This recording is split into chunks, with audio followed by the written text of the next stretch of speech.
Good morning. Welcome, welcome. Well, this is the last Sunday in October. So we are completing our study on Joel Goldsmith. We've done it for the last 2 months now. And I'm pleased to say that our book club has agreed that they want to stay with Joel, and we'll be doing another book of his, Living the Infinite Way, in the next segment. We'll finish up this Tuesday with practicing the presence, and then we'll start the following week with the new book. And as we have discovered, and as Joel has actually said many times, that studying him, the work that he provides, or is provided through him actually, is not for everyone. It's not an easy read, it's not an easy take, because he has more along the lines of being a mystic. You know, many of us in this room are very familiar with metaphysics and the mind and law of attraction and all of that, but Joel Goldsmith goes above and beyond that level. And so his main, time and time again, his main teaching is that we are to go within, because that's where the kingdom of heaven resides. That's where it is. No other place but within each and every one of us. And we are just simply to experience that love that is sustaining us, that is guiding us. And you know, it's interesting because we as humans, we have lots of experiences in our lives, and not all of them we would classify as loving, as pleasant, as wanted. And so we have this dualistic type of existence on the human scale, because we have been endowed with this individual ego that wants to protect us, and it wants to do the best it can for us. But when we listen to it and follow it, we get led astray, because it talks about separation, it talks about judgment, it talks about comparisons and all of these things. And so when we are studying Joel Goldsmith, and when we are highlighting and emulating this divine presence, practicing the presence means that we go within and we let go of that egoic voice for the softer, stiller, small voice that is ever with us. And yet we all have experiences in life, you know, that aren't that much fun. And so for many of us, as far as metaphysicians go, you know, we'll look at something that happened in our lives and we'll go, oh, we shame ourselves. You know, we blame ourselves. How did I draw this to me? What's going on? How could I have been, you know, what have I been thinking?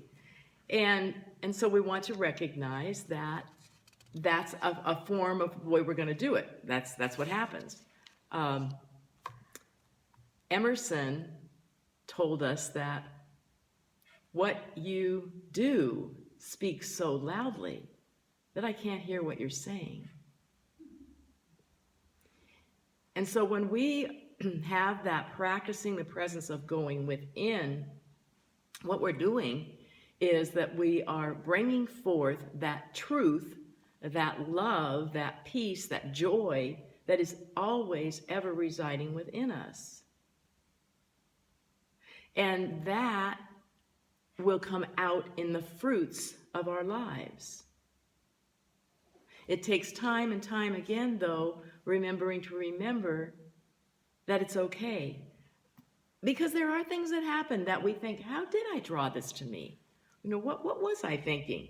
And I wanted to share with you one of Eileen Katie's readings. If you find yourself in a situation which is hard to accept and love, there is always something you can do about it. If you want to, for as you go into the silence and seek me, I will throw the light of truth on the situation. Maybe there's something right now in your life that's a consternation, that's a question, that's a concern, that's a worry. What, why? I will reveal to you why you are where you are and why you are doing what you are doing. You may be sure that there is a very good reason for it and that there are virtually important lessons to be learned. Until you change your attitude and learn to love where you are, who you are with, and what you are doing, you will have to remain in that situation. As soon as those lessons have been learned and you truly love what you are doing and do it wholeheartedly for me and for my sake, then you will move on to something else. Watch love open all the doors for you. Once you change your attitude, how many times have we been told, resist not evil, don't fight whatever's going on, allow yourself to be teachable, to be pliable, to know that this too is good, this too is for me, and I demand to see the good in it.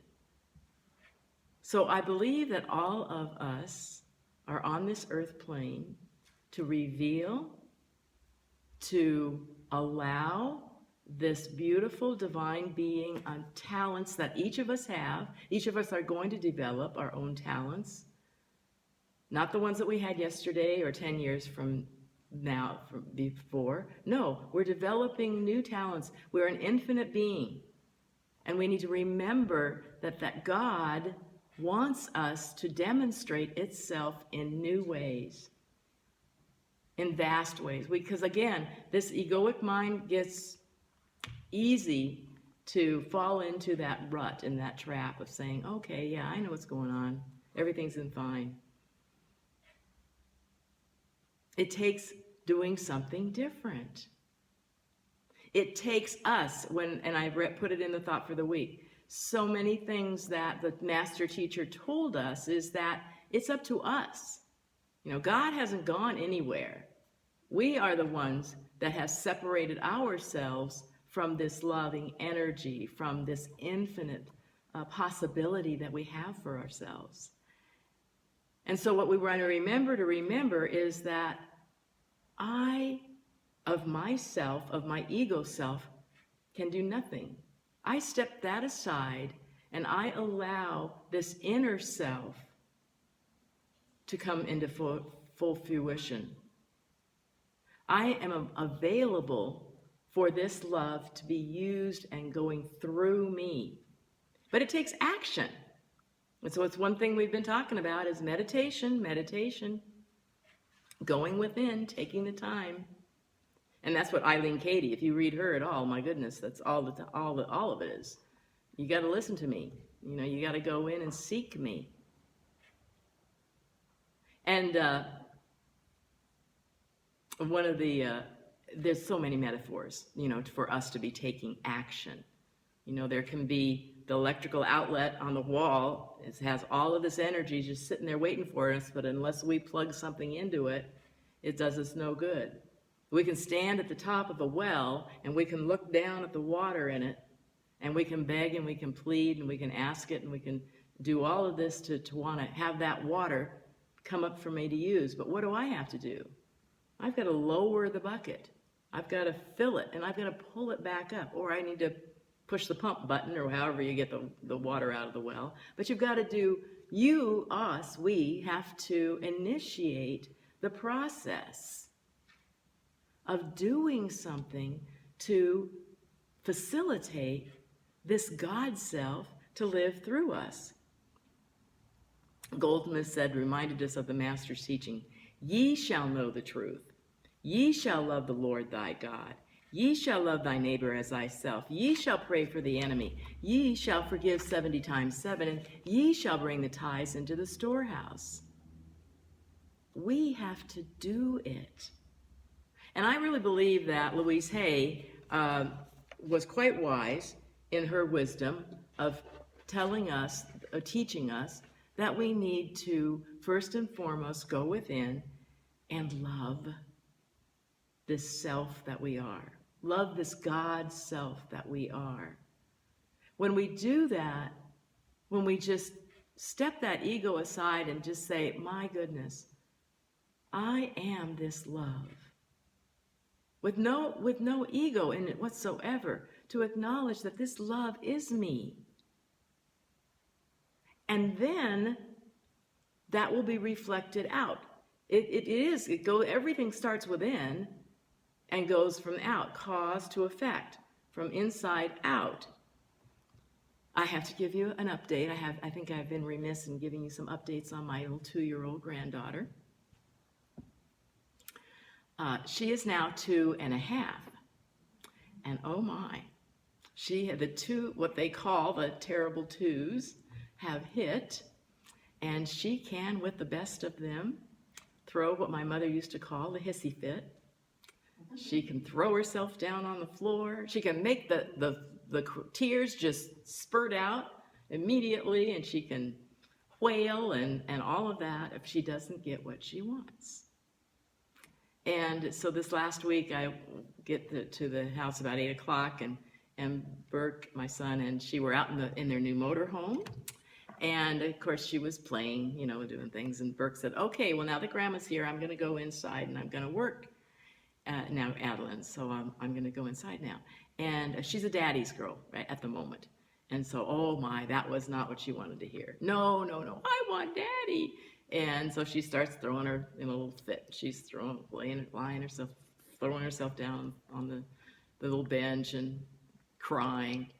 And so Burke and I continued to talk. We were just talking about something else. And then I just looked over, and I knew that she had just gotten some Legos. These were new for her. So the Legos were sitting there. And so I just casually just started picking up the Legos, and I just started, stacking them and doing things with them.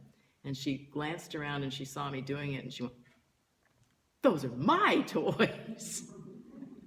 I said, oh, can you show me how to play with them? I don't really know what I'm doing here, right? Can you show me? Of course, then she, popped right out of it. But I think a lot of times we are like those temper tantrum 2-year-olds. We want what we want when we want it, the way that we want it. And life is showing us something else, something different, something new. And for us to remember that I can be pliable. I can learn from this situation. If it's a situation that is not a fun one, then what is it that I am to grow through it as? I've told you many times about the 4 stages of spiritual maturity, primarily taught by Michael Beckwith. The first is the victim stage, where life is happening to me. And the second is the manifester stage, where I'm going to make it happen. The third is being the channel. Life is happening through me. And the fourth is as me. And I was reading something today about another level of spiritual growth, spiritual maturity that can be seen. And it was on the Richard Rohr Meditations. And he talks, he had several different levels, more than 4. I think there were 8 or 9 of them. But many of them dealt with when we see ourselves initially, and a lot of it, I think about the first 4 levels that he had, were basically our egoic level, our victim stage, in other words. I am me, I'm my role, I am, what I do in life, and that's just so superficial. We want to move through those levels of immaturity to get to the level of recognizing that I of myself can do nothing. I didn't make myself be born. My time on this earth plane is going to come at the right and perfect time and place. I don't know if I'm going to call that shot. There is something greater within me and around me that is moving through me. And when I am available to it and let it move through me, my goodness, miracles happen. Things happen. The kingdom that we are living in is what we see and what we experience. And when we know that as our truth, everything we look at and everything we experience is on a different level. It has a different perception to it. When I know that there is only one, when there is one wholeness, one life. I've been interesting, we have this Sunday, at the end of our service, we always do the oneness prayer. Well, I've been working with myself on that lately because when you really stop to think about it, that's the truth of it. There is one mind, the mind of God, and this mind thinks as me each and every moment. There is one heart, the heart of God, and this heart loves as me each and every moment. There is one life, the life of God. And this life lives as me each and every moment. Wherever I am, God is, and all is well. For only God is here. And it is so. Have a fabulous coming week. Know that you are love. Be that love and expression. Allow it to flow through you with joy, with ease, and with grace. And I love you. Namaste.